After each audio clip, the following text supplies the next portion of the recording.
Welcome to EDU World Space. For this problem, we'll first draw a diagram of our initial conditions as follows. We can see that ball A moves with momentum ma va prime, and ball B moves with momentum mb vb prime. The center of mass G moves in that direction with momentum m v bar naught. So let's look at all our initial conditions before the cord breaks. So firstly, we need to find the location of G. So we can see that from the definition of mass center, we get that AG over the mass of B is equal to the distance between BG over the mass of A, and this is equal to AG plus GB over the sum of the masses for A and B, so MA plus MB. And AG plus GB is simply the length or the distance between balls A and B, which is AB over the total mass M. So this is equal to 0.6 meters over the total mass of the two balls, 4.5 kgs. So from here, we can see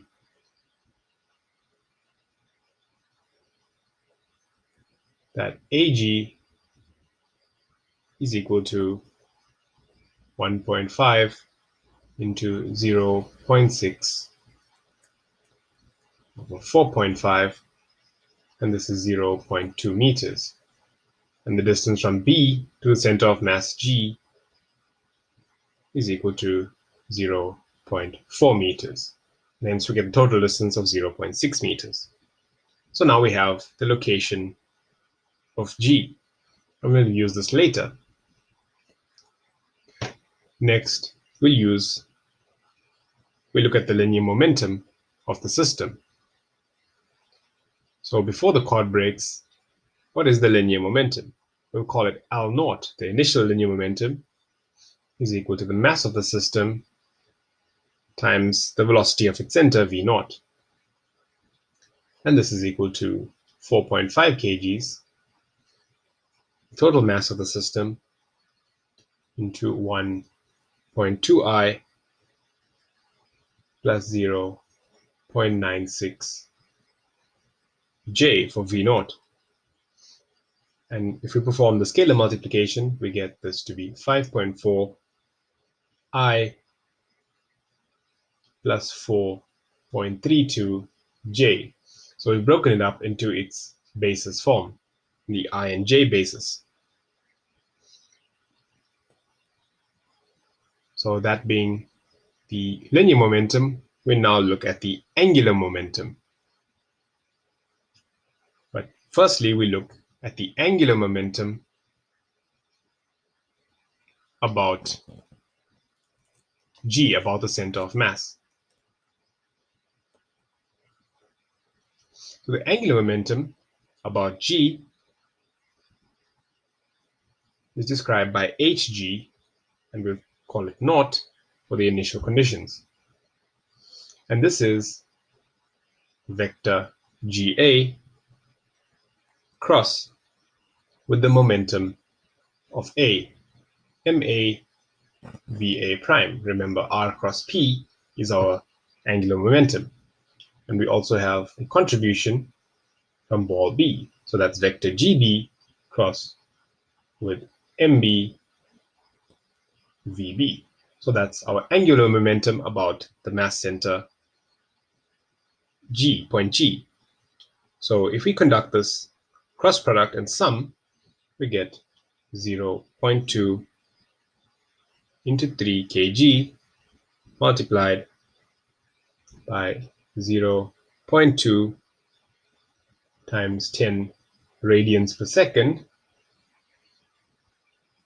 So V is simply omega r, 0.2 meters times 10 radians per second, and that's in the k direction, plus 0.4 for GB into 1.5 kgs into 0.4 meters times 10 radians per second. So we know the angular speed to be 10 radians per second in the k direction. And so hg about naught, we've calculated the angular momentum about g to be 3.6 kg meter squared per second times basis vector k. Now we'll calculate the angular momentum about our origin, about O. And this angular momentum is represented by h O naught for the initial condition. And this is r bar, the mass center of the system, crossed with the center of momentum, m v bar naught, plus the momentum, the angular momentum hg. So this equation we've seen in problem 27, that the angular momentum about the origin is equal to the angular momentum about the mass center plus the mass center crossed with the center of momentum. And so performing this integral, or performing this cross product, we get 2j cross with 5.4 I plus 4.32 j plus 3.6 k, which we calculated above. And so the angular momentum about the origin before the quad breaks is minus 10.8 k plus 3.6 k. So this is simply minus 7.2 kg meter squared per second times basis vector k. So now we have the angular momentum about g and the angular momentum about O.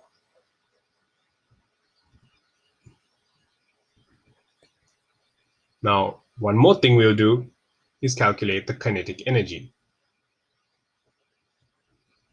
So the initial kinetic energy of the system, we'll call it T naught. So initially the kinetic energy T naught is equal to a half m v bar naught squared plus the energy contributions from each of the particles. So the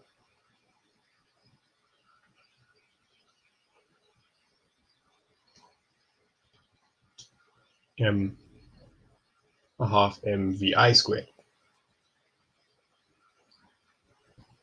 And so from here, we can see that we get the speeds of vi prime squared is equal to a half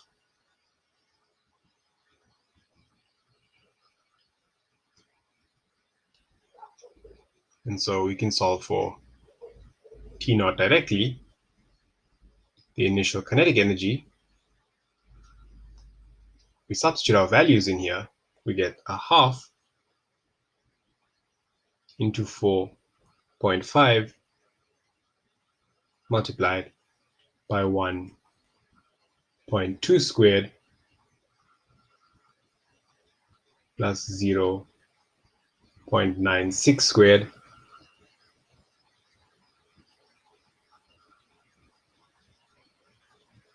plus a half into 3 times 0.2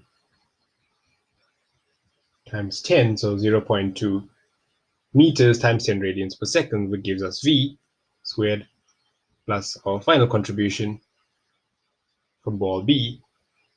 It's a half into 1.5 times V squared, which is 0.4 times 10 radians per second squared.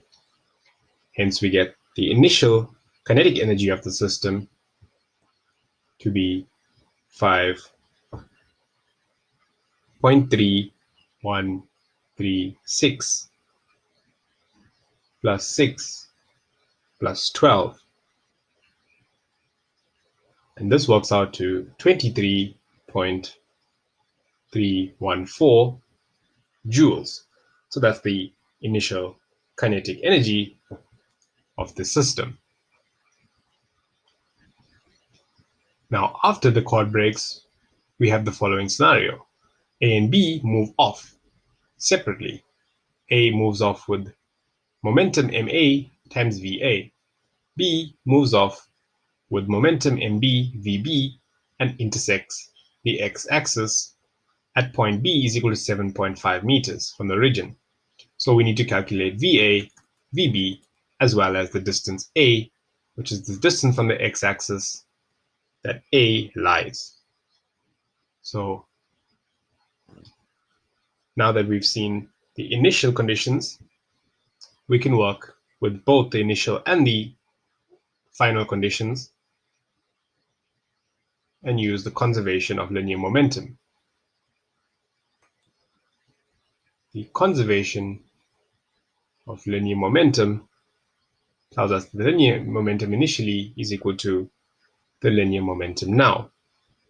The initial linear momentum of the system we calculated to be 5.4 I plus 4.32 J. And the linear momentum after the quad breaks is MA VA plus MB VB. And this is 3 into, so this linear momentum for A is 3 into VA in the J direction plus 1.5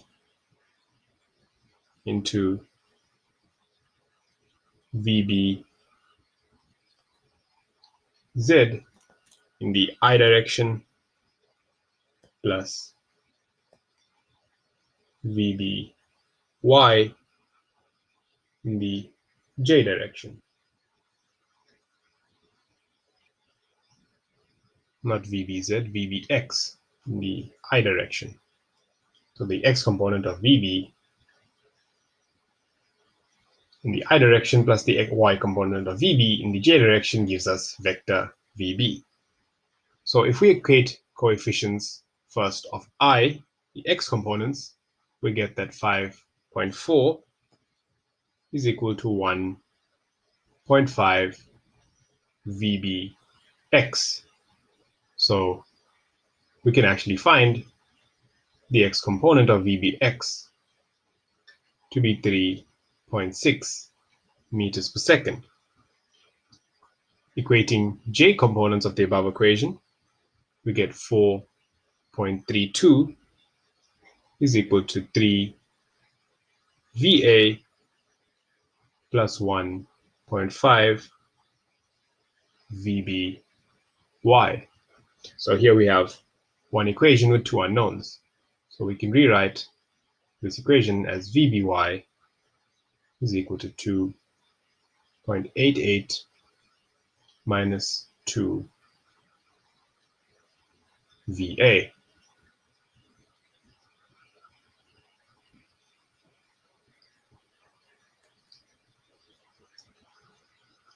So now that we have an expression there relating VBY and VA, we'll go to the conservation of energy. So energy is conserved before the quad breaks and after the balls A and B move off in their own directions. So the conservation of energy simply tells us that the energy before T0 is equal to the energy after. The energy before we calculated to be 23.314 joules. The final kinetic energy is a half times ma times Va squared plus a half times the mass of B into Vb x squared plus Vb y squared. Remember, we break the velocity of Vb into x and y components since it's moving diagonally with respect to our axis or our axes. Va, however, is moving in one direction, in the j direction, so it only has one component. So if we go back to our equations here for Vbx, and we call that equation 1, and for Vby, call that equation 2,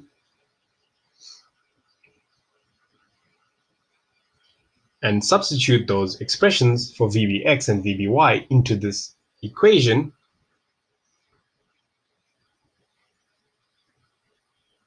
we get the following. We get that 23.314 joules is equal to 1.5 Va squared plus 0.75 times 3.6 squared plus 0.75 into 2.88 minus 2 Va all squared. And so from here, we have one equation with one unknown. So if we open out this equation, we can solve for Va. And we get Va is equal to 0.96 if we do all the necessary algebra. 0.96 plus 1.6, and hence Va is equal to 2.56 meters per second. And so the vector Va is equal to 2.56 meters per second in the j direction or vertically upwards.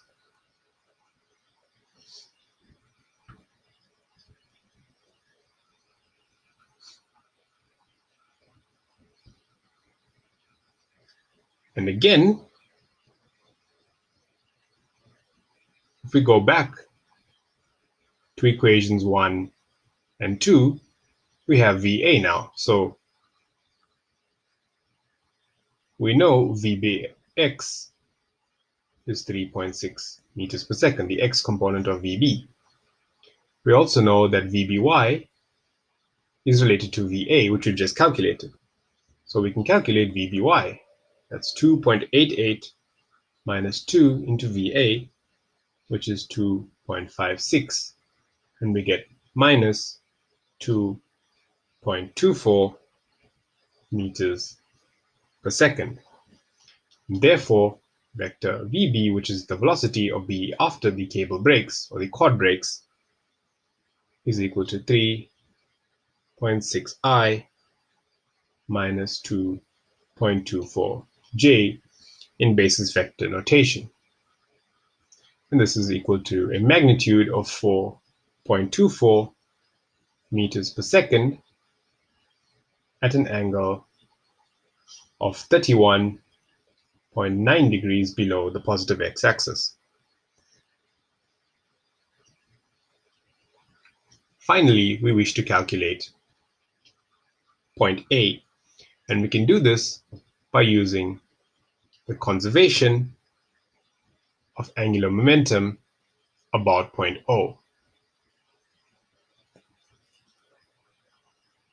So remember, we calculated the angular momentum before the cord breaks about O, and we can do the same for the angular momentum of the system afterwards. So initially, h about point O, ho naught, must be the same as the final angular momentum about point O. And so this tells us that minus 7.2 k must equal to a in the I direction crossed with the momentum of A, the final momentum ma va, plus b in the I direction cross with the final momentum of B, mb vb. And so this is equal to A times I cross with 3 times 2.56 in the j direction, which is VA, plus 7.5, which is B, times I cross with 1.5, the mass of B, into 3.6I minus 2.24 J. And hence we get minus 7.2 K is equal to 7.68 A K minus 25.2 K. So all our components are K components, and hence we can simply find that the distance of A from the x-axis, or from the y-axis, which is little a, is equal to 2.34 meters.